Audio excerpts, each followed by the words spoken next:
she'd been doing some, portrait art, portrait of pets, horses, that kind of stuff for cash. We all have to make a living. But she really, I saw the potential in her to be like a world-class artist.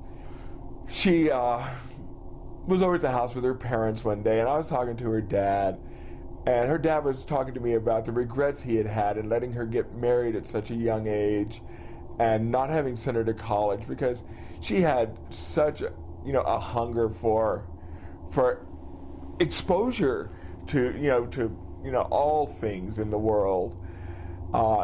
And we were talking about it, and I told him that I really thought that she had the capacity to be a world-class artist if she could, hone her skills and develop some kind of a regimen, some structure in the process, which she had none of. She was the laziest woman I'd ever met. Lazy. We called her Lazy Crockett, queen of the wild frontier, and it was absolutely true. And I made a deal with her dad that if he would pay her expenses for a year, that I would teach her how to paint properly and with enough discipline to be able to establish herself as an artist and see if we could build a career for her. He agreed to it, and she moved in, lived on the couch for a year, and painted 5 days a week, 8 hours a day. And it was a struggle because she's very bullheaded. I mean, not that I'm not into the bull, but when it came to her career, I wasn't into the bullshit. And I was, pretty much a tyrant with her about forcing her to do the work, because, you can be lazy in all kinds of things. You can be a lazy whore, you can be a lazy woman, you can be a lazy whatever, but you can't be lazy with your work if you're going to succeed and have work that's going to be memorable, for the ages. And so, we duked it out for the year, but at the end of that year, she had a body of work that any artist would have been proud of. And for one, I was very proud to have been involved in it.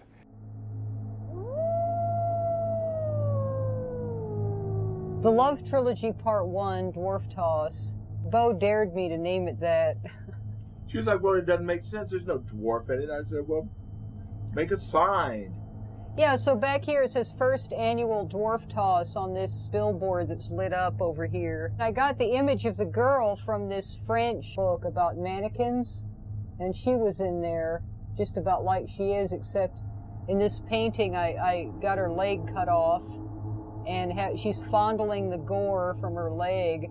So she's not even really aware, she's like playing with her tendons. In the background we have the two there's some kind of dog or wolf creatures like chewing on her leg that's cut off. While the city back here burns in the background. Part of the road and part of these things I got from an image of Hiroshima and Nagasaki. It was pretty detailed for being the first one I did. And I think it's it's unusual in the fact that she looks a lot more realistic than a lot of the little girls that you did in that series. Yeah. Well, she was from a mannequin that looked very realistic.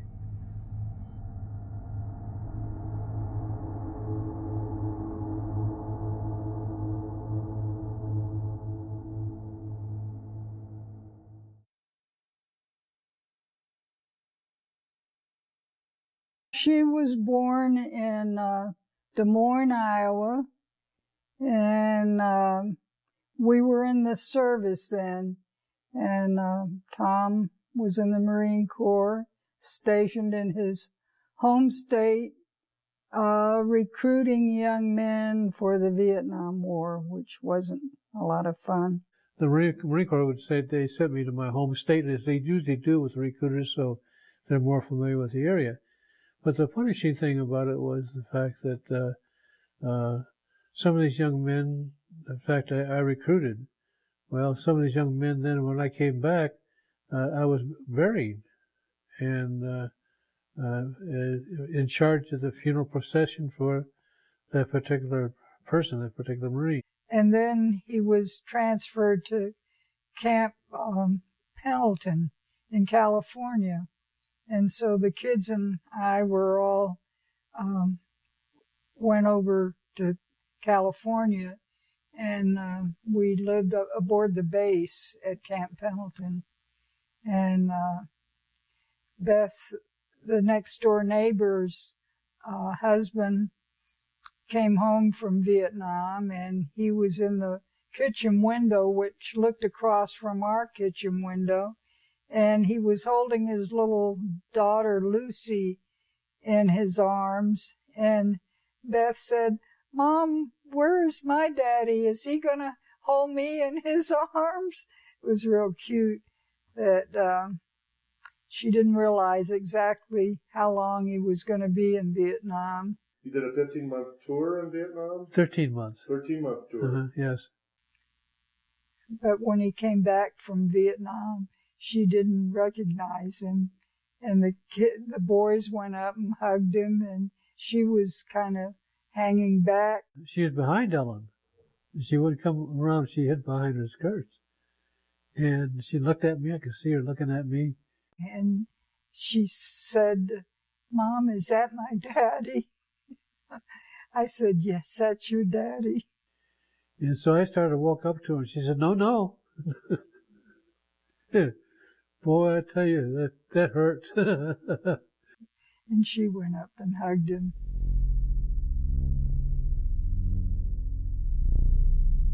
There are 4 paintings in the Love Trilogy, this being number 2, and this is called The Locust Queen. And I painted this one at your place, Bo. I've always had this fascination with locusts. The idea of them destroying everything, like here they're decimating this field of corn. Here's the central figure, this little girl playing with her dolly, and she's got locusts all over her dress. Giant locust, here you can see the wings, and here's an even bigger one in the foreground, just chewing, chewing, chewing, and it looks as if they've killed a goat. Goat died, and the locusts are eating that too, so it's kind of terrifying because they're not just eating plants, you know. Right. The idea, carnivorous locusts, it's just terrifying.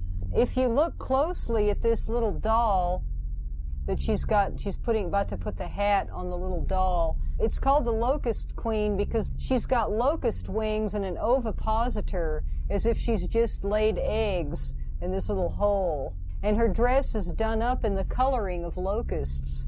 She is the Locust Queen. And I got this image here from this little, if you'll go run in there, you can get that, you know where it is. Oh, yeah. Mama has given me this doll because I have been industrious. What could be more industrious than a swarm of locusts? A herd of locusts. A herd of locusts, a swarm of locusts. Yeah. That's industry. Yeah, that was really a very effective painting. So I took that and was inspired by it, and I started doing this painting of this little girl sitting in a nice glade with her doll. That sold to JD and Kathy out in from the Museum of Death. They bought that one. And I think I helped you just detail this one, but overall this was entirely out of your head. Yeah. I didn't have much input in context at all. And usually I was just around in order to crack the whip and make her spit shine them and polish them up and keep working on them until they were. And I've always been that way, kind of lazy, but I understand the concept now since I started.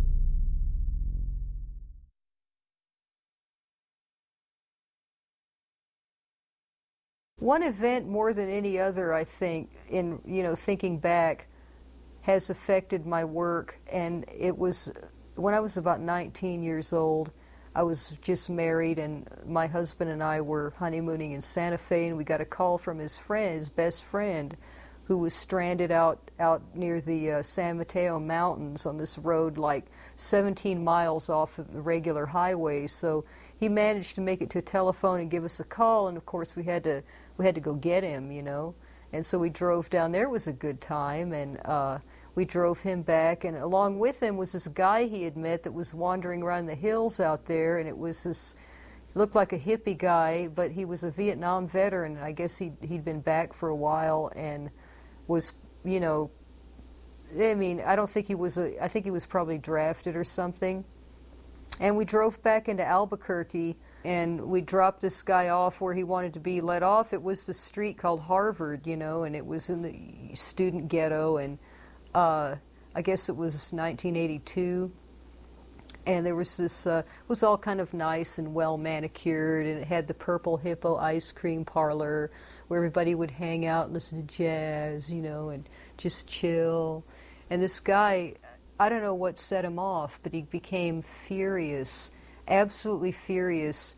And he said, these people are asleep. They don't know what reality is. What they need is a string of severed heads strung from post to post over the street. That might wake them up to reality. And that just, well, my father was a Vietnam veteran, so, you know, immediately I had this visual image that I think was what, well, it was the formula that I needed, you know. And I didn't start it up right away, but that idea just kind of germinated until when I became technically good enough to actually do it, it worked, you know, it clicked.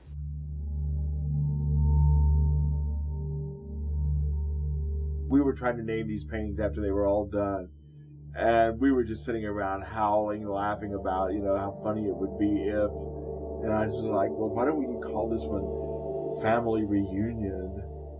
And after we stopped laughing, Beth said, I just couldn't do that to my parents. So she named it somebody else's Family Reunion. Yeah, so this ended up with the title Love Trilogy Part 3, Somebody Else's Family Reunion. And I believe this girl is also from the Mannequin book, you know? She's also not a real girl, but she's very static. She looks kind of like Elizabeth Taylor, I think. And this head comes from one of these Witkin books of medical anomalies, you know, medical photography. It was a severed head on a plate. And in the background here, they're burning a man. They've got a man tied to a tree, and they're burning him to death on the only green tree in the entire landscape. And all these people are standing around. And there's a woman here they've got on a chain here, and they're about to hack her head off. She's buck naked. We know what she was up to. She was up to something sexual. Yep. She's up to no good, probably with him. Pretty clouds, pretty landscape, very dreamy. I really like this painting. It was sold to this guy in Switzerland named Eddie Stockley. He bought it at this exhibition I did out there. These kids were there that came into the exhibition because they saw this poster out front with this girl playing with a turd, and they were really intrigued. They were probably like 10 or 11 years old with their skateboards, and they went up to every painting and laughed their asses off. And it was the first kind of honest reaction I'd ever seen. I mean, adults don't have the freedom to just laugh, which is what I always think these paintings are funny. You know, a lot of the thing about it is just funny. The title, you know, the subject matter, and they just had a ball. And then they went back and brought more of their friends. Come on in, you have to see this exhibition, which is very rare with kids, you know, that age. Something I really like about this is it really looks like it's, you know, the middle of the day, hotter than hell. The weather gets like that out here, where everything gets real washed out because it's just so bright and hot, and that's what this looks like to me. All of the shadows are blue, and it gives it that hot, dry realism. But yep, it really looks like that out here, you know. And the only cool spot in the painting is her dress. I like it. Mm-hmm. Looks like a pond almost. It's a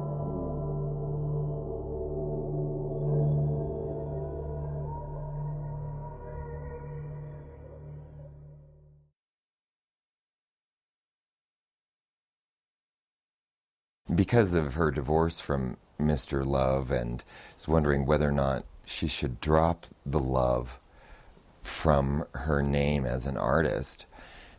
And I just said flat out, it doesn't matter.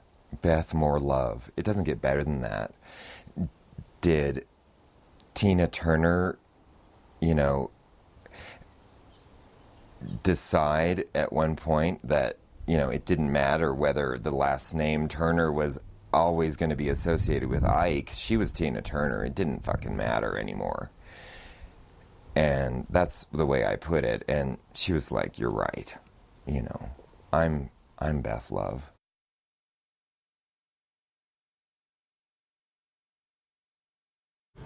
What was it, like about 10, 15 years ago?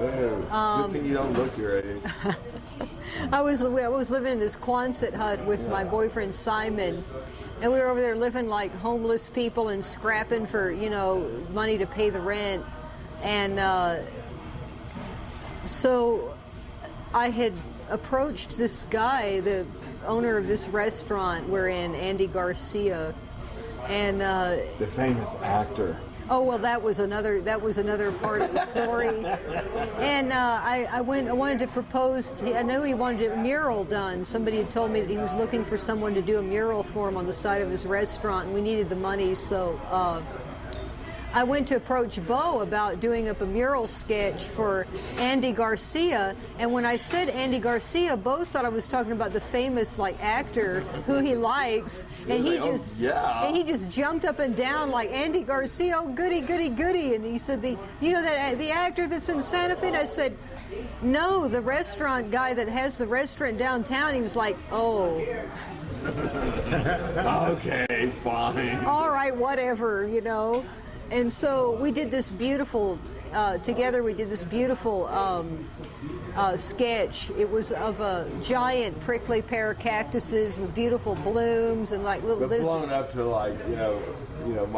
mountain size. Yeah, giant prickly pear. We did a really beautiful job on it. And then we came down and presented it to him, and he didn't want that. He wanted where's one of those menus? Let me go get one. He's got this god-awful, taste. He wanted some cartoony image of him. He wanted Who's told him, I'm sorry, we can't do that. I mean, we're artists and we will propose what we think would look great. We said no. We said no. Thanks, I told him, no thanks. yeah. We weren't that hard up, Oh, yes, we were, but Yeah, we weren't going to do it. We'd rather do without. I might be a whore, but I ain't a cheap whore. So I don't know what he ended up getting on the other restaurant. It wasn't this particular one. It was the other. They have several of them in town. But It's a chain. yeah, he didn't want that. He wanted that other thing. that other thing that we refused.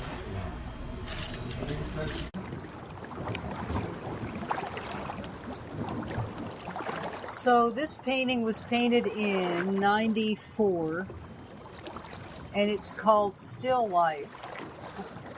It ended up with the title Still Life.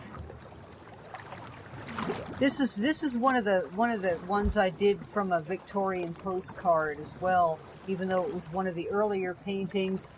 The girl in it is not as static or wooden as the other ones from that year. I had her put in this setting, sitting, out on an iceberg, just resting there with her in her summer dress, and it was just that. And it was, didn't take too long to complete. I just was trying this new idea and brought it to Bo and asked him what he thought. And I thought it was a really pretty picture, but it meant nothing to it was just pointless. it was, you know, a girl in a pretty little dress sitting on an iceberg, you know, fine. And Beth was really like upset with me that I really couldn't say anything more about it. It had no point of view of any kind. And after all that work, I was so pissed off and she because was like, "Well, what do you expect me to do?" And I said, "You're the artist. You figure it out, you know. But you got to do something because it has nothing to say. It's pointless, you know." And she was just, you know, livid, you know, and like moped around the house and stormed around the house for a while. Then after a while, I thought about it, and I noticed in the photograph she was wearing a little bracelet, and the little bracelet, gold bracelet she was wearing, got me thinking. And I thought, well, there she is sitting out on an iceberg, but since she's wearing a bracelet, why not just chain her to it? And that way, all of a sudden, you know. And then I thought, well, there she's chained to an iceberg, and I figured I would add the ship back here, leaving. You know, it's obviously headed this way. It's going out of the picture, leaving her behind to die on an iceberg. When she showed it to me, I was just knocked out. It was like, well, I don't know what the hell happened, but there's obviously a story here.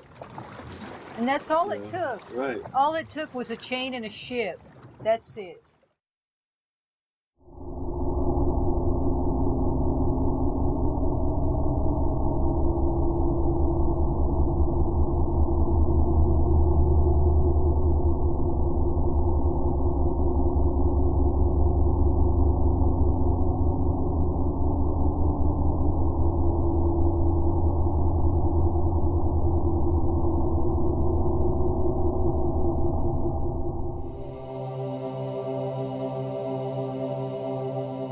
This one is called Self-Portrait. It was also painted in '94. Mark McLeod in San Francisco owns this piece. And this one was painted from the suggestion of our friend Brian Barassa, who said that, you know, I should do something about my pirate ancestry because my family has descendants in the Caribbean who were actually descended from pirates. They figure this out when they're doing the genealogy, because at a certain point the family records start petering out for the sole reason that pirates didn't go into port, marry someone just to have sex and then sign the papers. They didn't want anyone to know they were there. So they went to port, they had a woman, a girl, you know, a slut in every port, and they went in and wham, bam, thank you, ma'am, and they were gone. This is why it's called Self-Portrait. And this figurehead here is actually the self-portrait. That's a portrait of me. This again is a little girl from a photograph. Perhaps that's Mom back there, you know, with her head chopped off and her jewelry stolen. Here's the rats running out of a cannonball hole in the deck, abandoning ship. This is a lovely scene here of a ship in the background on fire. This was made to look like the ship just plowed into the side of this one and destroyed it. And to me, it feels like all the action is left, everything's been done, everybody's gone or dead or something. And here she walks up with a severed head of whoever it was. And the blood from the head is collecting in her skirt and dropping down between her legs, kind of like a reference to Menses. I remember, you know, when you told me you wanted to slice off her breast, it was like, yeah. Yeah, there's a cormorant stretching out bits of flesh, making a meal of it. That one took some effort, I can tell you. Yeah. It was not easy to paint this one. It's one of my favorites of the old ones I've done. It's really pretty. Well, pretty, I don't know if it's a word, but I really like it.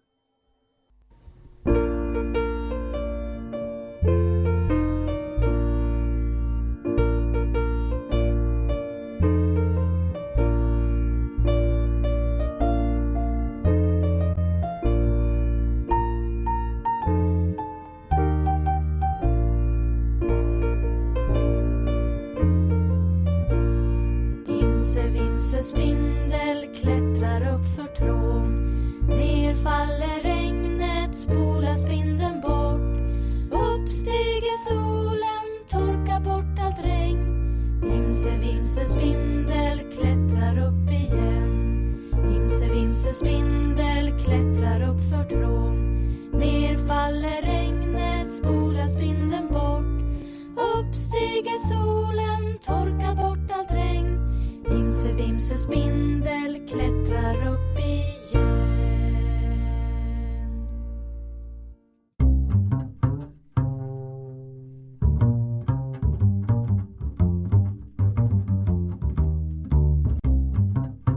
This came from a period when before I went to Berlin, and I was anticipating going out there, and I was really into this theme of the ocean and ships. And there's several paintings from that period that involve the ocean and ships. There's Still Life, Self-Portrait, and Itsy Bitsy Mitzi. This is based on the Itsy Bitsy Mitzi story, which was told to me by my friend Cole Palme, who used to be in Factrix. And he told me the story years ago about when he was on this kind of outward bound school thing where they had school on board a ship, out in the sea. And he had this classmate named Mitzi who had this problem with her hands being too big. She was really kind of skitsy and odd, and she had this really horror of her hands. And she got earned the name Itsy Bitsy Bitsy because she just did this thing in front of the class of Itsy Bitsy Spider crawls up the water spout. And she's a real creepy little girl. He said she didn't, people weren't really friends with her because she was so weird. And one day she got into the kitchen of the ship and took a knife and cut off one of her hands. She's just tired of looking at her hand, it was too big. And so she cut it off. And he said if her hand was off, she just stood there with this beatific expression on her face like she was free. And he said he'll never forget the look on her face, and it reminded him of some of the paintings I had been doing. So I decided why not, commemorate Itsy Bitsy Mitzi. And I did not only once, I did her twice. This one is a reference to the Bible and to masturbation, which is, if my hand should offend thee. And, growing up Catholic, the Catholics are all very anti-masturbation. You're not supposed to have pleasure. Suffering will get you to heaven, not pleasure. For me, she's kind of like the beginning of your serious paintings. Uh-huh. I really like her for that reason. I have a sentimental attachment to her. I've heard a lot of people say she's real emblematic of what I do. She's right. like an emblem.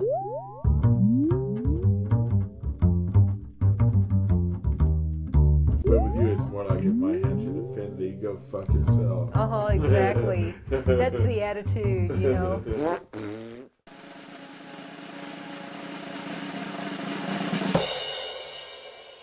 The Franklin expedition.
I was reading a book by Annie Dillard, and then I became kind of fascinated with the concept of the Franklin expedition because it said that Eskimos would come upon the corpses of the Franklin expedition, frozen into bizarre postures.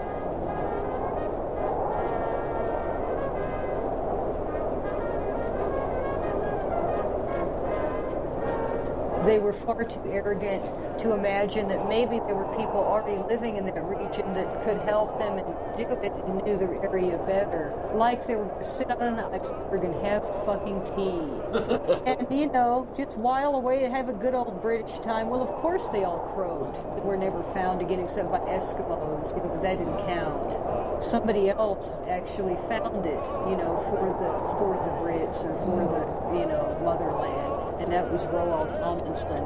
And he did it because he wasn't too arrogant and stupid to ask the people that lived there already, how do I do that? And survive. And survived. And went through without a hitch, no problem. He had no problem at all.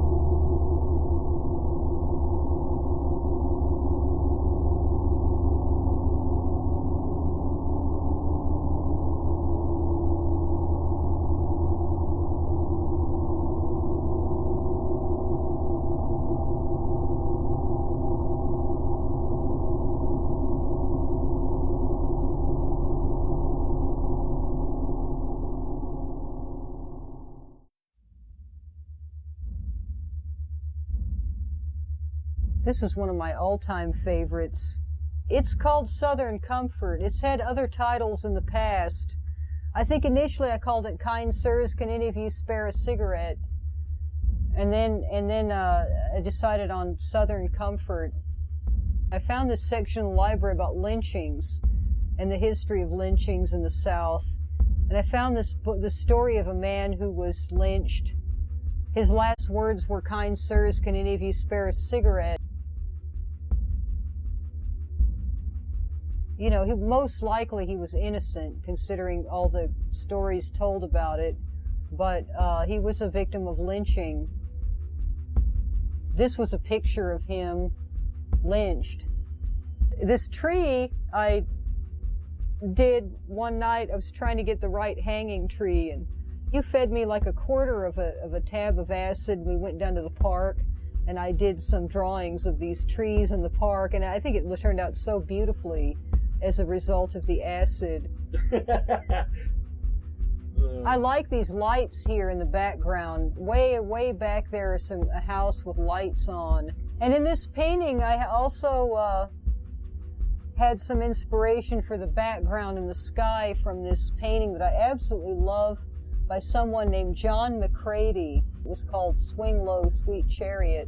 And it had this absolutely gorgeous sky scene in it that I used some of it, or at least was inspired by a lot of that. I found a postcard of all these Mexican ladies all dolled up, welcoming the Prince Maximilian and his princess to Mexico. And that was where I got the idea for these women. It was a bad painting. The painting itself in the postcard was bad. It wasn't very well done. But I liked the idea of all these women standing around this coach. I decided to use the idea to represent this Southern ideal of womanhood gathered around this lynched corpse. Here we have a woman masturbating at in front of the corpse. The rest of them almost seem to be mourning, like this woman here looks like she's crying, and this woman is bringing a torch. Well, a lot of times when they'd bring the torch, it would be to burn the corpse, you know. But these women look like they're almost ritualistically laying it to rest. This little image here with a glove, this one with a glove holding her, like her blouse or shawl on, and she's got this ruffled, cuff. That's from a Velázquez painting. Just that bit right there. And an odd thing here is that there's a dog, and almost every time in situations where someone's been lynched or some shit's going down like that, animals split. They take off. They do not stick around. I've read that to be the case. They don't like the energy. They don't want to be anywhere near this shit. So it's odd that there's a dog here. The feeling I always got from it are the guys who did the lynching are the ones who are running away. And they're running away in the truck here, this old truck. They're all sitting in back with their rifles, and there's a chain dragging from the trailer hitch on the truck because they dragged the man for miles behind the truck on a chain. And here we have some nice church-going woman with a picnic basket leading her little boy away from the scene with a bloody stick, because the kids would go up to the corpse and stick sticks in it or cut off fingers to use as souvenirs. And my mother, when I was working on this painting, she came in and looked at it, and she's like, "Is that woman frigging herself?" And I was like, "Well, yes, Mom, she is." She's like, "Well, I don't think that's necessary." It's like, "Well, I do." Because that was the nightmare of Southern manhood, was that their wives were into it, like in the middle of the night, furiously masturbating, thinking about black cock. This is another one of my very favorite paintings I've ever done.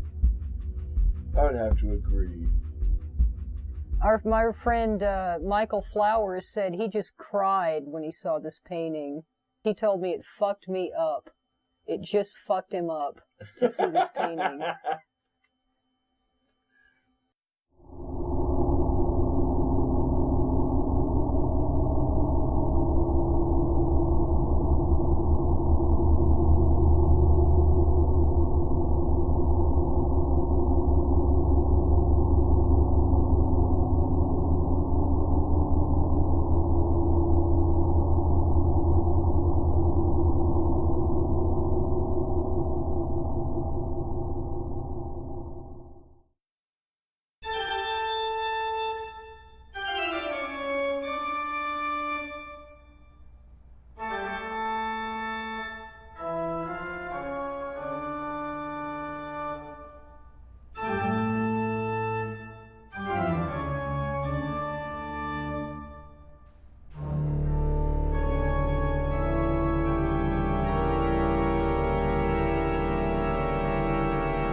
Der tragische Tod der Lucia Zarate, and it means the tragic death of Lucia Zarate. It was painted in 1996 in Berlin. Apparently she died. She was a Mexican midget, very famous. She was probably the tiniest woman who ever lived. And she died of exposure in a train accident in the Rockies. It was a circus train, probably on its way to California. And the train wrecked. You can see it here, falling off the tracks. And, you know, I have it as though it just fell off the mountain. And up here is a little descanso, so one of these little crosses you see all over New Mexico that mark a death by accident. And you have the frozen giraffes back here where their necks have snapped and frozen off. And here in the foreground is Lucia Zarate with her hand on the decapitated lion, and they're all frozen. It's as if they all died this way, flash frozen. And over here we have a bear that's been chained to a tree or something that you can't see, and he's eating the guts of the organ grinder's monkey. This idea was formulated with my ex, Rosie Barakat, who helped me on some of these paintings at the time. I didn't meet her physically until 1995. She was already living in my apartment before I even arrived, and of course, pretty quick we got pretty infatuated with each other and started to have a more intimate relationship. We even ended up being married in Albuquerque, I think, in 1997, also for immigration reasons, also with the possibility to live in Europe and America as we wanted. But we hit it off pretty much immediately. She started dressing up. I had half a mommy in my house and a stuffed monkey, and she was delighted with the environment. We were living together, so I had a huge book collection and other stuff that she used a lot of the material that she found in these books for the paintings she painted in that period.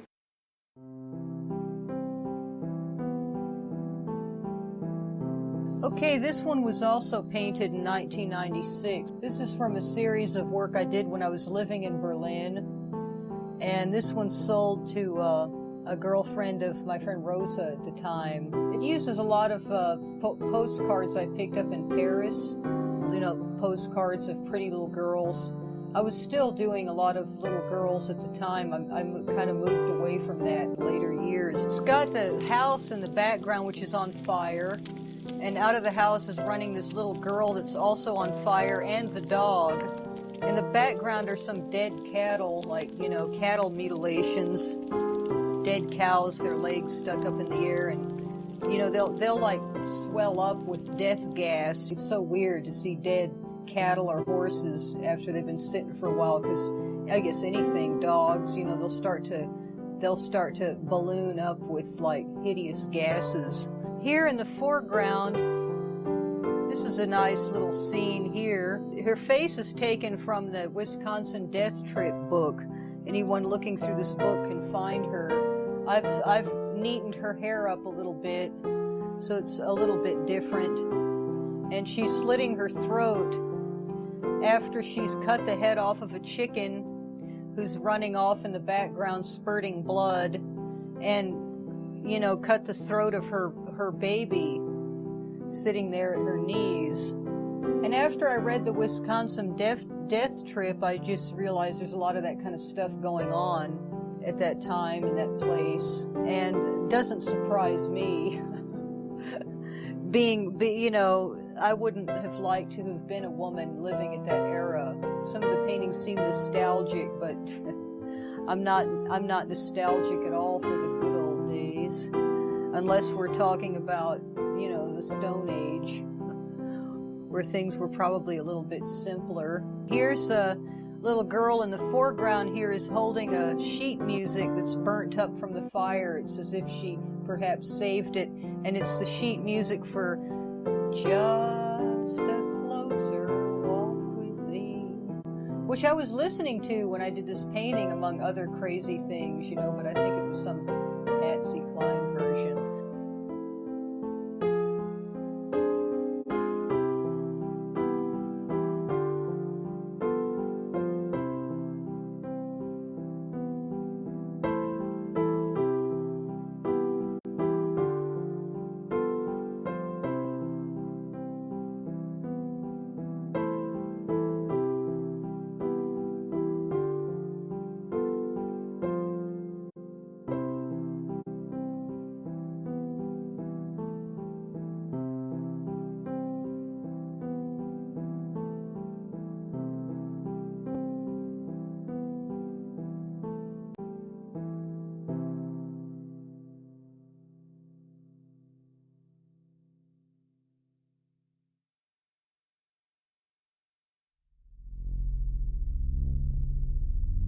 This painting was painted in 1996 in Berlin, and it's an acrylic on canvas. It's called Bedtime Story.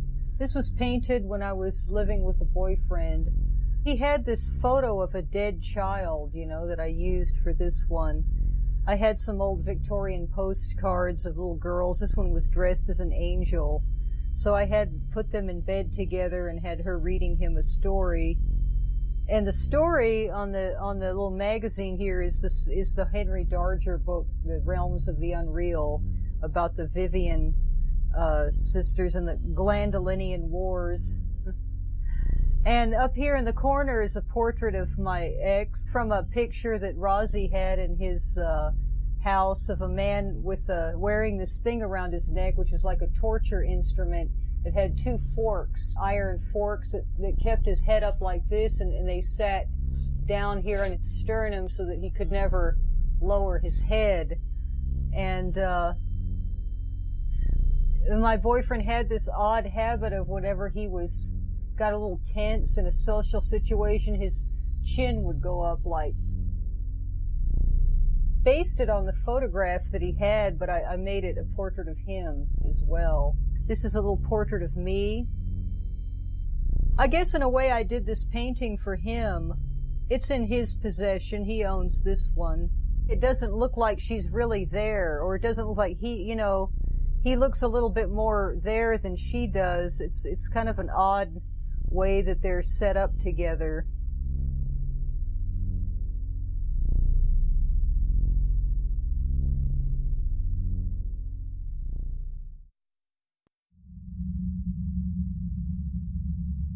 Here's another painting from the 1996 series. This is called First Communion. And this girl is referenced from a book called Diableries, and this was a series of dioramas that were discovered in Paris that were all done in clay of scenes of hell. And this girl was taken from one of these scenes. She's sort of like a bystander in Hades. I took her image, so she was so lovely sitting there, and I decided to use her in this English countryside scene, sitting on a cage of wolves, just crammed in there, kind of like the epilogue painting with the monkeys in the cage. It's this idea of these animals packed into a cage. It's a very cruel, thing. And I use it several times. I used it very recently in Our Mother of Compassion. And here we see the unfortunate creatures. This one, his eyes are all crusted with pus, and this one looks like he's rabid. And there's turds. They've shit themselves, and they can't get away from their own shit in this cage. In her hands, she's holding one of their turds with a little fly around it, like she's playing with it. And down on the ground we see another turd over here. Among all the little violets and dandelions, they're very well rendered with the rose bushes behind. I don't know why I came up with the title First Communion. I think it's because of her dress. When I was raised Catholic, and when I had my first communion, I also had a blue dress, although not like this one.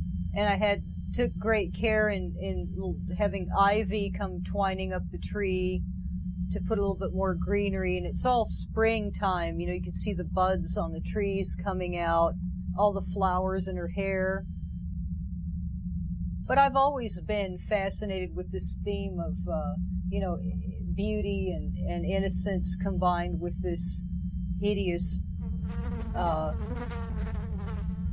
what could be more cruel and horrible than keeping these wild animals locked up in such a tiny cage in which they can't even stand up?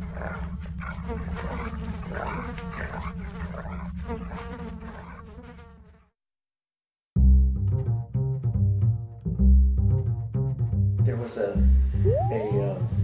painting that Chicken has somewhere. It's a little painting of a landscape with a woman with a child or something. Although it's hard to tell if Beth had painted that too. But Beth had added an image of Sammy Davis Jr. with his guts hanging out and using them like a lasso. And with a happy expression and I think there's a hat next to him. Chicken is Klaus Torenkopf, the Right. guy who runs the Ant Art Gallery, where Stu Mead had his first European show. And Beth, no? And Beth, yeah. The first time I knew about it was when I got a postcard for the End Art show, and I thought, what? This? Oh no, she's too good. This painter, you know, like I felt really intimidated somehow. Threatened. Yeah, threatened.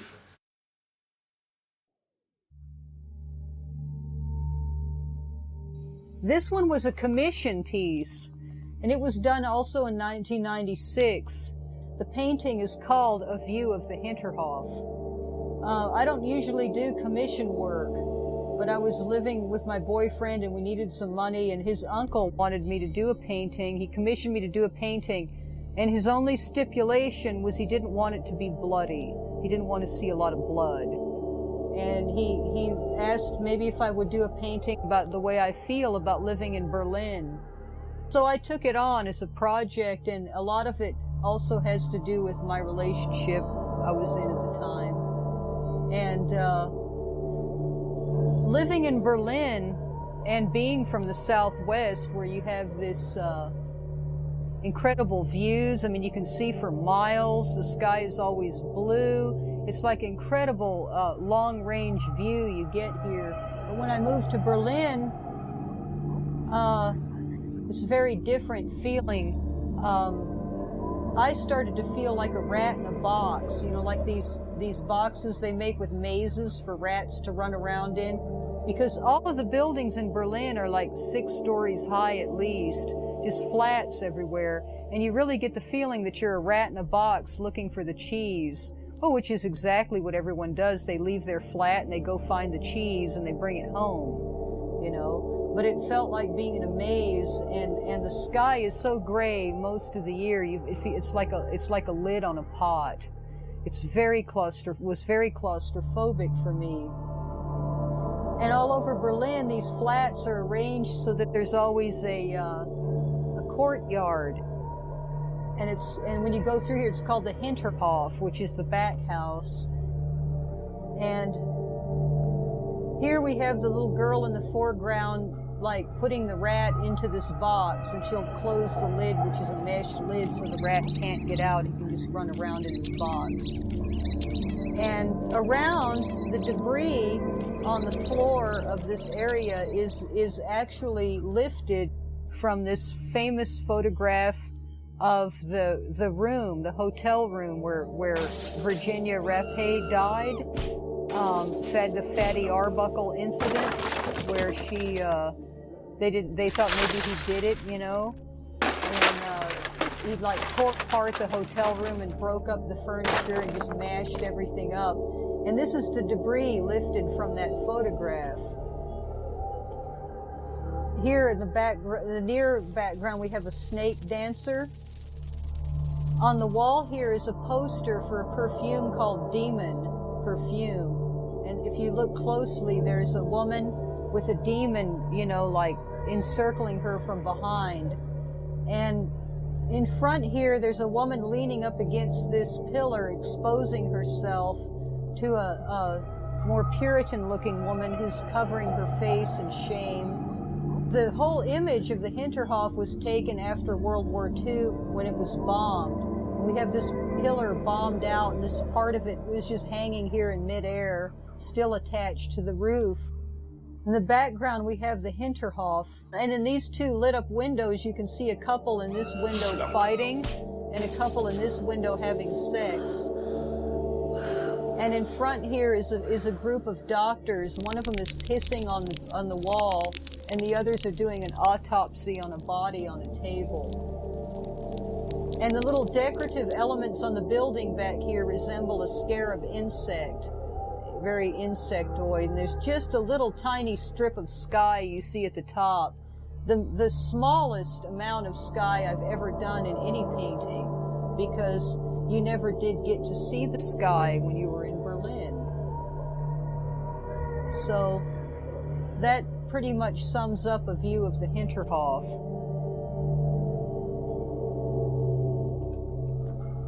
No blood, and depicting how I felt about living in Berlin.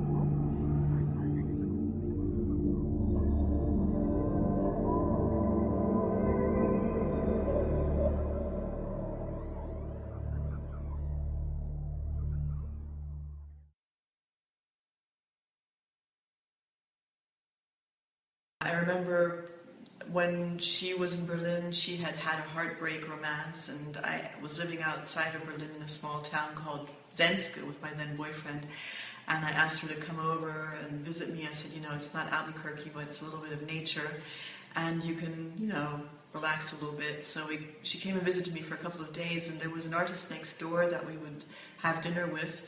And they got into this huge conversation about what their art is supposed to portray. And she was saying that her art is a mirror of the reality of the good and bad, and that she doesn't want to hide the bad things, or the pain, or the suffering. That's part of life, and that's an important part of life. The other artist was convinced that art should be there to inspire to higher motives and to only show you the beautiful things in life, to uplift your spirit. And Beth was completely like, no, that's not what I want, and that's not what I think is good. I like reality. I was wondering, the painting that we took off of the ground and put up, or out of the water, put up in the tree? Yeah. I think that's a remarkable painting. It's beautiful. That one is owned by Michelle Handelman in New York. She used to go out with Monty, she's got that one. It's from a wax figure that was done by, I think, the cousin of Fragonard, who would preserve bodies in wax. He took this woman who's cut stem to stern, and her intestines are pulled out, and you can see all the veins and the arteries that connect to the intestines, and it forms these little spaces inside of her guts, and they're all kind of folded out, and she's laying there dead, with her guts folded out. And in her guts, I had a nest of baby birds nesting in there, with a mother bird sitting up on the edge of one of the guts and feeding them worms in her intestines. Right, and Beth had painted this painting.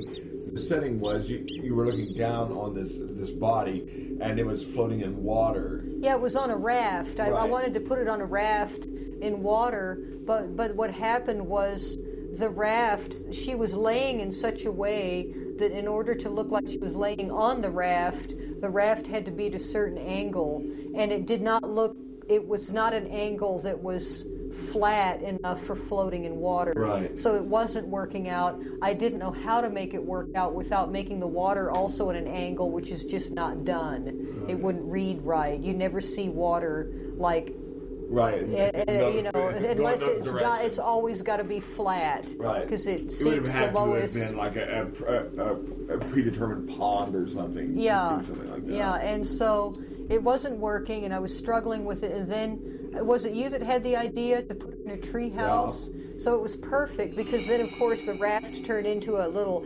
construction in a tree house, which doesn't have to be level. It's just in a tree, so she's laying there, she's in a tree, and suddenly you're looking down at her, but you're also looking beyond the tree, and you see fields behind the tree, and the perspective is up and looking down. And there's the bird, and I don't know if we even did a cat, the edge of a cat claw coming up. We talked about it. Yeah, I don't know. I've seen that painting in so long I can't remember.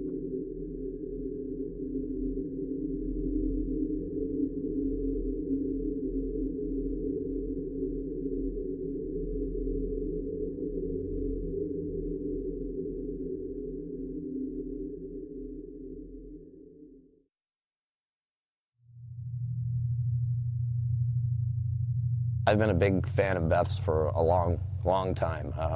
I first saw her stuff at the Rita Dean Gallery when it was on 6th Avenue, I believe, downtown San Diego, and just loved it. And then I knew that Beth had taken off for a while, and I wasn't sure where she was at, and then I heard it was Berlin, and she eventually came back, and then visited the gallery again, and that's when, you know, I really got to talk to her, and I said, you know, I love your art so much that I really want to purchase a piece. And she was like pretty excited to do it. Like meeting Beth, I think it's like very extreme artists, like very extreme people that draw together. You just kind of know the energies. And yeah, Beth is a high energy person. There's no doubt about that. And so we went out to dinner one night, planned to have dinner to discuss, you know, what I wanted done on the painting. I touched on some of my background of my grandmother knowing metaphysics and being a theologist. And then, you know, we started talking religion, which led to the Bible. And once we got there, I saw Beth's energy just grow, you know, getting very, very, very hyped up about the subject of religion, and especially the Bible. And then we started talking about all of the pestilence, the violence, the sex. I had no idea what she had planned by the time that we had dinner and walked off. She says, it's just going to be a surprise. So maybe about a week and a half, 2 weeks later, she shows me part of the painting done and says, do you like it so far? And yes, I love it. It was of the girl with a slight smirk on her face, holding the candle and drawing back a curtain, but the rest of it wasn't finished. So I think it was about 2, maybe 3 weeks later, she said, the piece is done, you can come over and look at it. And she unveiled it and just looked at my face to expose Genesis 19:30-36, which is where Lot and his daughters go up to the mountain and decide to carry on the family name.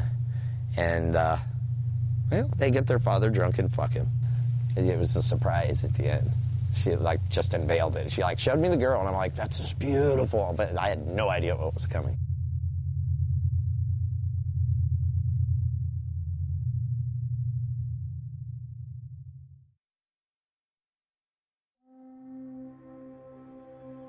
This is called Cairn Creek, and it was painted in 2001. It's oil on canvas.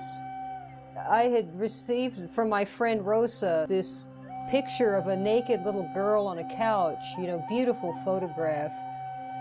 It was so beautiful, such a beautiful image. I pretty much came up with the idea for this painting based on this picture, and also on this book about the I guess it's from the Epic of Gilgamesh, but it's about the Inanna, this goddess who strips off all of her worldly belongings and clothes and everything and descends into the underworld for 7 years. In somewhere in this came the image of water from a tomb. And when I thought of the idea of water from a tomb, I thought of it pouring from this, you know, here's the tomb, and the water is pouring from out underneath the corpse down and forming this pool of live water. Here's some fishes. At the time I had platies in a fish tank. And I was watching them the whole time, so I was able to put them, you know, do a creditable interpretation of platies, little fishes nibbling at her toes. Yeah, I'd say the main influence I had on this painting was the water. Because, you know, water's tough to paint anyway. And one of the best sources for understanding the way water moves for me is, you know, old Disney animation. And so, you know, we watched, you know, all the water scenes in Snow White and, you know, took it from there. And it's just beautiful. Oh, this painting was involved in a scandal in Berlin in 2004. I was flown out to do this show at the Künstlerhaus Bethanien in Kreuzberg, Berlin. This exhibition was a focus of a huge, like, giant tabloid scandal, and it was even on the news and it all, you know, we were accused of peddling kiddie porno and that it was just like this exhibition was an excuse to exhibit kiddie porn. For some reason, the one image that got reprinted on covers in the articles, it was the mascot.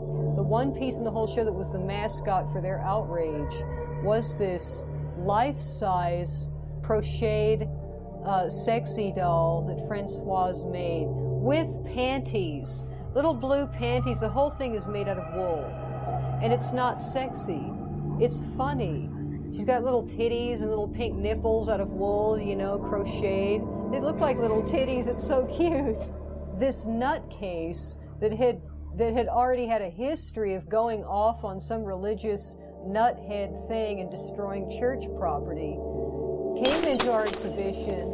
You know, he got the red flag treatment, he saw red, and he charged in this room of photographs by Thomas Hauser, in which he had this 25-year-old model posing so he could take pictures of her ass and all these different panties. So after raping Stu Mead's exhibition, he goes down the hallway.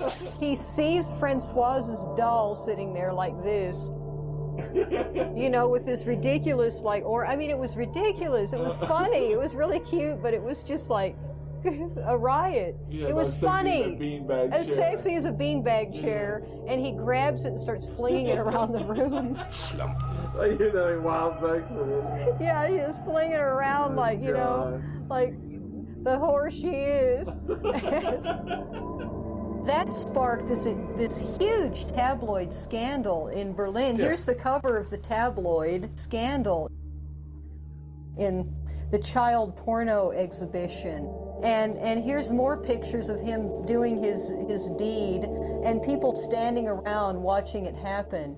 This was the lawyer right here for the guy from the Christian Democratic Party that witnessed it. For a solid week in Berlin, it was in every newspaper on the front page, and in the tabloids it was even longer. And here is from a tabloid page of a woman standing in front of this painting here and calling it rubbish. And to me, that was equivalent to an Academy Award, because every artist worth their salt in the history of art has had people call their work rubbish. Or worse. Or worse.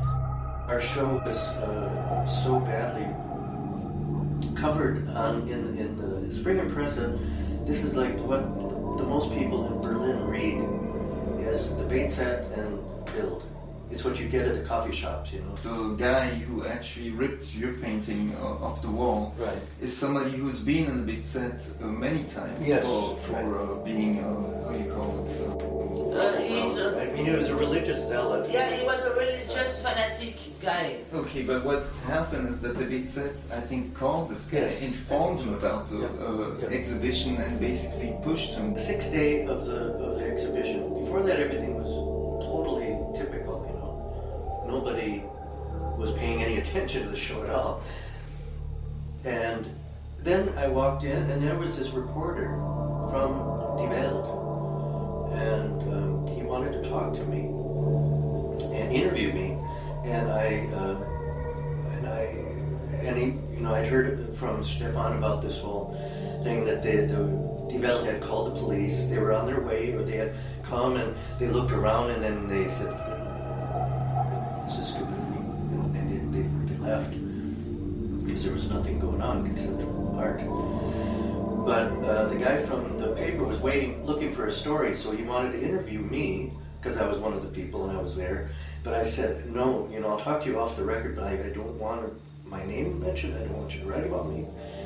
And I just said, this is stupid. I was angry about it. Even before that, I came up to one morning to the door of the exhibition hall, and there were all these reporters there with cameras, and they were aiming at me, and I tried to no, don't do it. Really fast, went in there, and then went into the first side room I could, and from then on I always hid because I'm so little. I thought the last thing I want is some of these strapping youths in my neighborhood to, think I'm some kind of a beast. There was also a neo-Nazi We had a manifestation. neo-Nazi group come in, especially for yeah, making a demonstration. not only that, but the local leftist youth culture guys at Rauch House also threatened to destroy our exhibition if we didn't take everything down. Remember that? So we hid we took most of the work and put it in the toilet room overnight on this one night because they were threatening this action, you know. Yeah, and So it was really it was dangerous. it was an interesting hysterical time, you know. But it was, I think, part of it, at least, definitely was Beth's fault, you know, because she had this one painting of a naked girl lying in a brook, I think. On a river. Yeah, in a river, and but there was like a little cluster of artworks in the exhibition that set it off, and Beth's painting of this girl in this nocturnal scene, that was one of the big ones, I think.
I was depressed when I did that painting.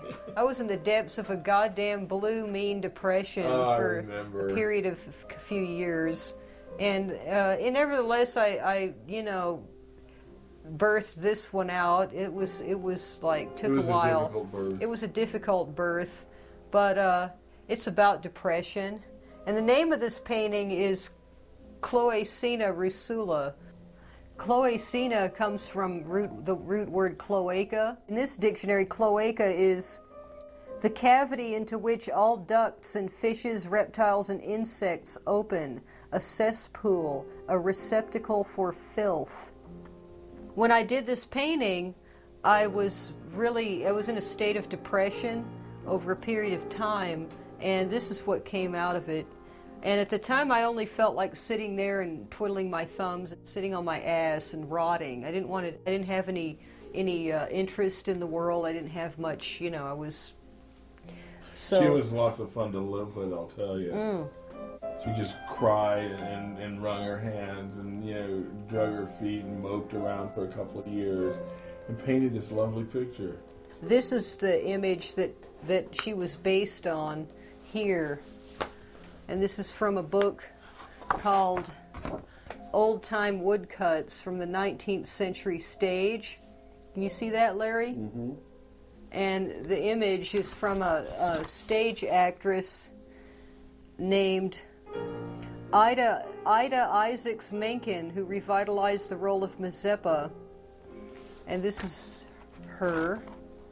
And this is the image I ripped off for her face. Originally, I had that image set in front of a desert, like where I'm from, and something wasn't working. There was no, friction, and I didn't know where I was going with it.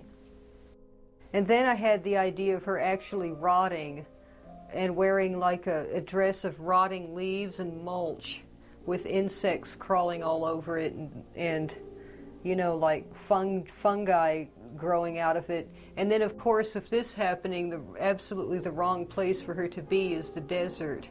So I situated her in a rainforest. And here in the background, it's a fairly innocuous scene of an anaconda swallowing a sloth that was unfortunate enough not to fall into water, since they're actually good swimmers. So he's like grabbing onto this liana, like desperately trying to save himself. Well, the challenge in this painting for me was trying to get the atmosphere right, because it was painted, but it looked like a jungle, but it didn't feel hot and wet. It was like, the colors were more desert colors. And what I remember from when I was in grammar school, reading in some book a description of the African jungle at sunup, and that everything glowed with a bright purple like edge, and so we did that, and it completely changed the atmosphere of the painting. Suddenly it seemed hot and it seemed wet. Yeah, and this is a more reddish purple than the purple in the desert. Right. The purple in the desert is more of a bluish purple, more periwinkle, but this is definitely and decidedly purple. Every shadow in the entire painting is purple. Every shadow. But it's done to where you don't see it as purple, you see it as atmosphere. Yeah. And the intensity of the purple becomes more distinct. It becomes more obvious in the background. In the foreground, it blends into the other colors. Like all along here, the shadow along around is purple, and all along this is purple, purple, purple along here. Everything in shadow, and the purple that lays around here is mixed with the color of the marble, so it doesn't necessarily read as purple, but it's purple nevertheless. And all this stuff on the table is just stuff, from laying around the house. Here's a click beetle. Here's a caterpillar. Here's a scarab beetle attached by a tiny little gold chain to a caterpillar pin. Here's a praying mantis. There's a drag queen up in the corner. Oh yeah, here we have a lemur. Just the bottom foot of the lemur grasping a branch, wearing red nail polish. And here in her hair, crawling up around this mushroom, is a millipede.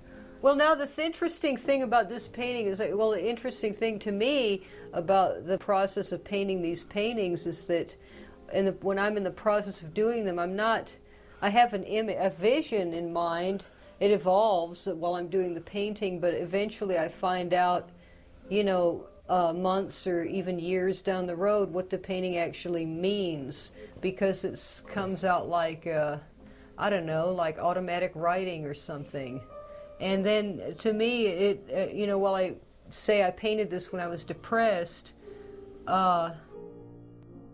in the midst of that after a point I accepted that I was depressed, and I knew that if I learned what I needed to learn from the experiences that got me there, that I'd be all right. So I resolved to work on it, and the thing is, pulled myself out of it, in the painting, even though she's sitting there rotting, well, rot is compost, and it's the material that all new growth starts in. So the idea psychologically is to make compost out of your depression and start again.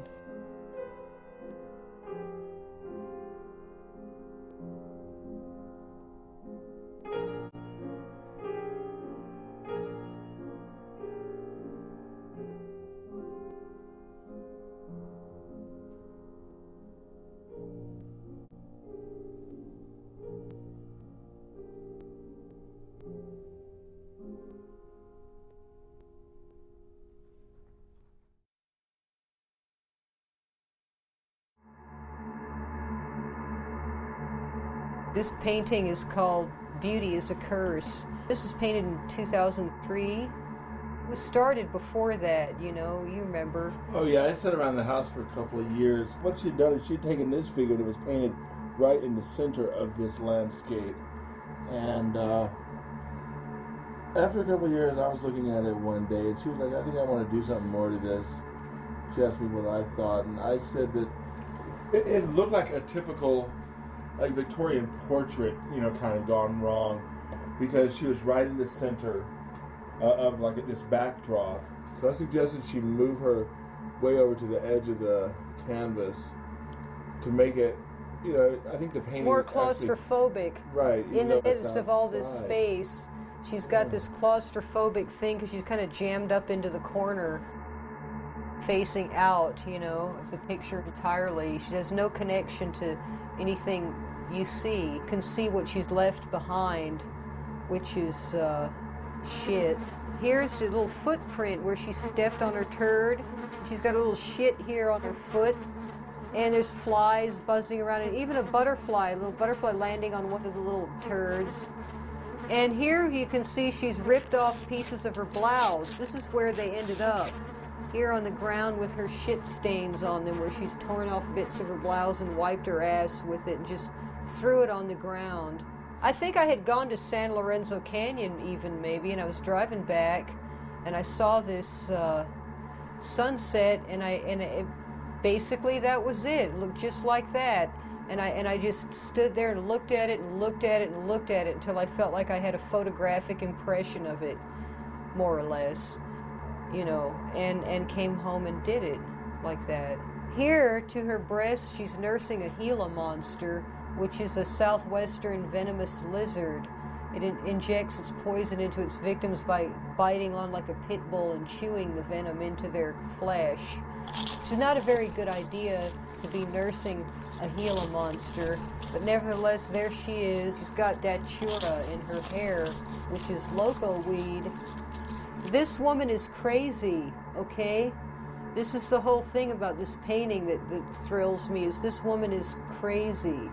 And it's kind of was, I went through it, but I wasn't crazy. I was just, we all have our moments.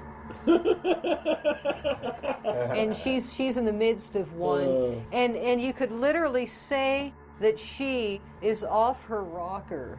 I had a couple of people say to me directly that it was you, like a literal portrait of you, and I said, well, actually I saw the portrait that she used as a reference, and she was inspired by that old photograph in the Women Writing on the Drug Experience book. Yeah. But they were like, no, it's Beth. That's Beth. It's not me. It doesn't have my nose. It doesn't even look like me. I don't have a chin like that. I know, it doesn't. My chin tucks up like that, and my lower lip almost, meets it's like that. And, my nose goes, woo. I know. It's not me. I know. People, it's not me. It's me, maybe in a psychological part of me, but it's not. It's not a self-portrait. None of them are self-portraits except for the one called self-portrait. Right. It's the only one that contains a self-portrait of me, and even then, I'm not the central figure. I share the stage with a little girl holding a severed head.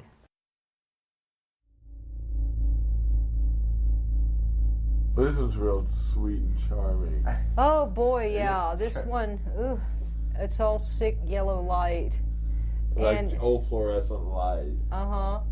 This painting is based on the famous experiment they did with baby monkeys. H.F. Harlow, who did this famous experiment, the scientists made a monkey puppet mother covered with terry cloth that gave out warmth. And they had another one that was made out of wire, made to resemble a rhesus monkey for some strange reason. And it was a wire mother that would only give food, nourishment. And they did this experiment where they took these baby monkeys away from their mother at birth and put them in this cage with these fake mothers. This is from a photograph of one of the monkeys in the cage. And as any fool can plainly see, that is not a happy monkey. It really fucked up these critters, They couldn't associate with other monkeys. They were all, psychologically fucked up. And I thought, If I were going to do a Madonna for this kind of science, you know, like the same kind of science that thinks it's a good idea with genetically modified food, wouldn't it be great to do a Madonna for this concept, like for this age, in a way? It's like all about power and control and manifest destiny. I imagined it as sort of a little tableau set up by a mad scientist, I don't know, you know, so to speak, sitting on a desk here, and the floor is down beneath and goes off into this, you know, sterile, semi-sterile environment where their studies are being carried out and written up. The drapery here and the carpet comes from a Van Eyck painting of the Madonna and Child. Right up there on top of the refrigerator is the monkey puppet mother that I had to make so I could get a photographic, realistic image, because if I didn't do that, it would have looked just cartoony and wrong. Forming the steps are these rat mazes to test rats to see, you know, how smart they were, behavioral rat testing. Here we have a print on the wall, which is from a painting about the discovery of the vacuum chamber. And this is a scientist, and he's got a vacuum chamber glass globe here, and inside of it is a dove that's dying from asphyxiation because he's drawn all of the air out of the chamber, and you know, to prove that the air is drawn out of the chamber, the dove dies. And here is his cohort in this experiment, showing it to the wife and the little girl, and they're just horrified, you know, absolutely horrified by this. The wife is burying her face in her hands, and the little girl is looking up at this with this expression of, oh, make it stop, you know. But he's like pointing up to it like, no, but it's all right, it's science, you know, it's okay. Here we have this side, the book, which the experiment, you know, led to this book called The Nature of Love by H.F. Harlow. And on the other side we have Beyond Freedom and Dignity by B.F. Skinner. B.F. Skinner is interesting. There's a lot of controversy surrounding B.F. Skinner for developing this box that he raised his daughter in, you know, the Skinner box. And it was this total environment, and so he had these certain ideas, so people thought it was kind of weird that he would experiment behaviorally on his own daughter. She insists that she's not in the worse for wear, and it's probably true. A pair of glasses that are broken, here's the other part of them over there. Bo suggested this to me. I thought it's perfect because it's just slightly symbolic of skewed vision. This is probably like a donkey hoof ashtray that Bo had in his collection. Dogs in cages, crouched down and huddled in this one cage, all depressed. Not even room enough to stand up. Beautiful. Yeah. Cold. I think this is a really like angry. I was pissed off about, you know, when I did this painting about, you know, about the way things are. It's the title of that book. Oh yeah, and that also brings in another parallel and another idea for doing it this way, especially in using the Van Eyck Madonna image for part of the, you know, layout, is that when you look at some of these old paintings of medieval Madonnas, there's one in particular that I use the angels from for this painting called The Jealousy of Angels. There's the Madonna, and she's high up more than the rest of the people because she's exalted. Oh, yeah. And there on the cold stone floor, without any covering or blankie or any little toy, is just laying on his back all by himself, little baby Jesus. And the Madonna is looking at him like, with this expression like cold and just kind of like, eh. It is so weird. Nobody's smiling. It's all just like very solemn occasion. That little baby Jesus on the cold stone floor. They're all looking at it like, did it drop from the sky? Did it crawl up through a crack in the rocks? Is it a larva? I believe it's a human larva. Is it divine? I don't fucking know. Judging by the little angels up there. Is it illegitimate? Is it illegitimate? Yeah, that's the question. Yeah. Is it illegitimate?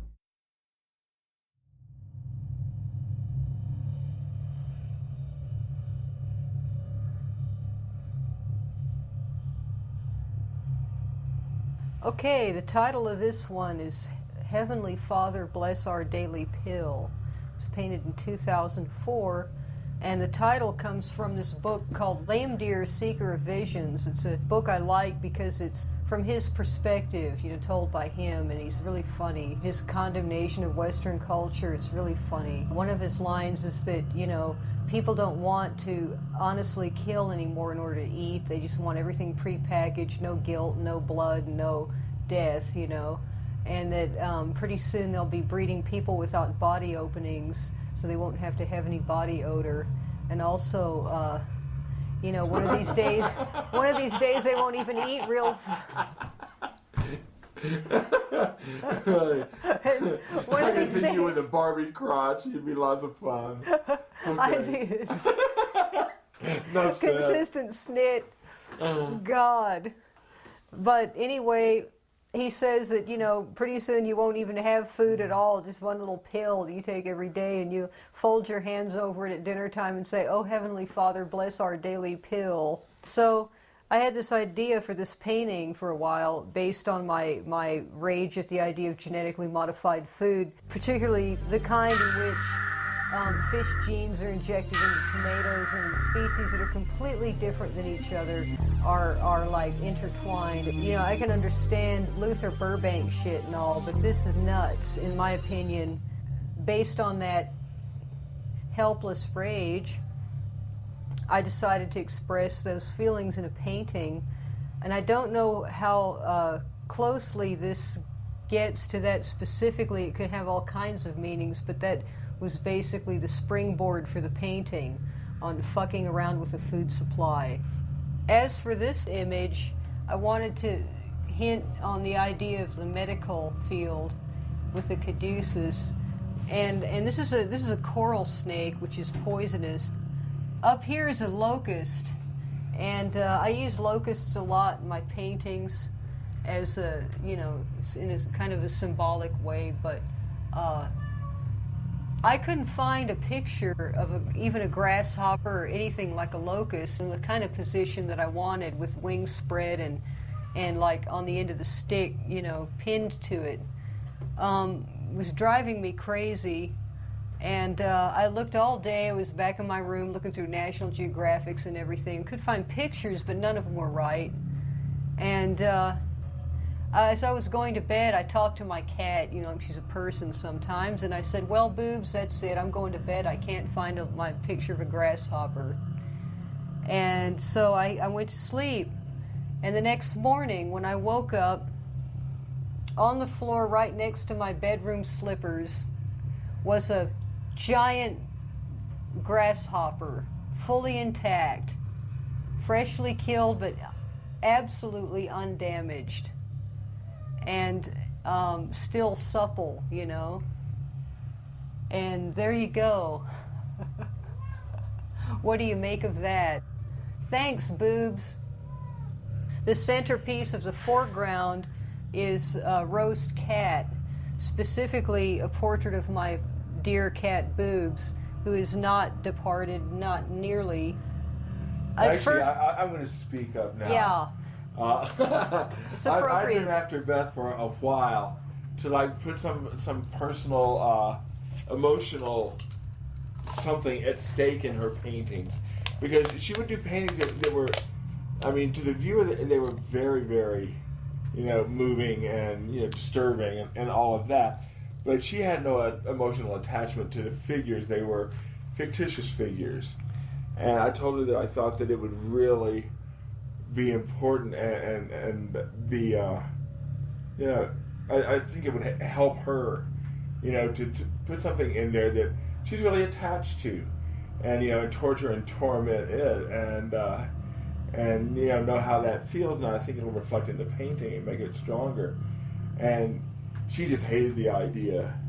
At first, we were having having one of our confabs about brainstorming about what to do with this thing, this should be this centerpiece here, and he suggested that it should be a roast cat at first, and we all laughed and howled, and I agreed with it. I thought it was a great idea, and then he said, "And I think it should be Boobs," and he and Mike just fell apart laughing. They just like howled, and because Boobs is so Boobs fat, is a big fat whore anyway. she's an obese cat, and she. She'd be good eating. I don't know about that. And I really I was like, oh no, I couldn't do that, Boobs, you know. And then as he talked me into it, because the more I thought about it, the more I realized, well, yeah, you know, I love my cat. I would, you know, last thing I would want to see was her done up like that, you know. But I think it's true, you know. When I finished, it looks just like her. Yeah. And when I got finished with it, and it was her, I had to leave the room. There's a couple of things I really think Beth should do, you know, to this painting yet. They're very, very minor, but mold on the strawberries. And a couple of flies. And I'd be happy. All right, fine. What's that, Booby? What?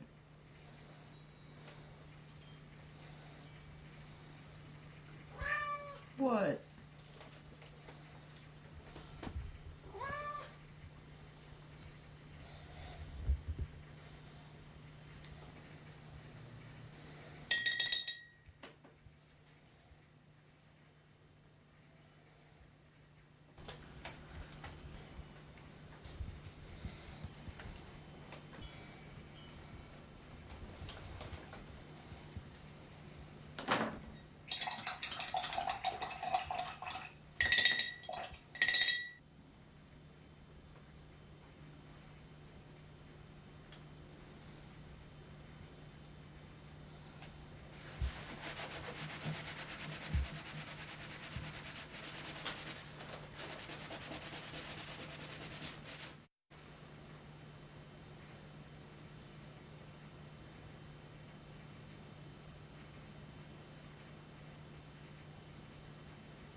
There's the mold.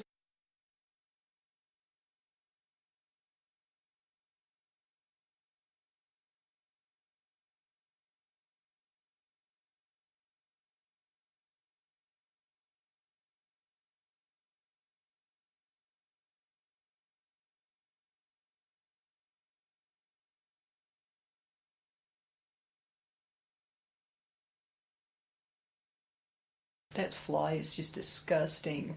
You just want to shoo it away. See, you know, they do that. They're all over the food when you put it out. Right there on the gravy pitcher. Ooh. Hi, Bo. Hey, so I finished it. It looks absolutely disgusting. It's great. I'm very pleased. It did. Larry was laughing his ass off. I put the fly right on the lip of the gravy pitcher, and the couple of strawberries have a little bit of mold, and it's very effective.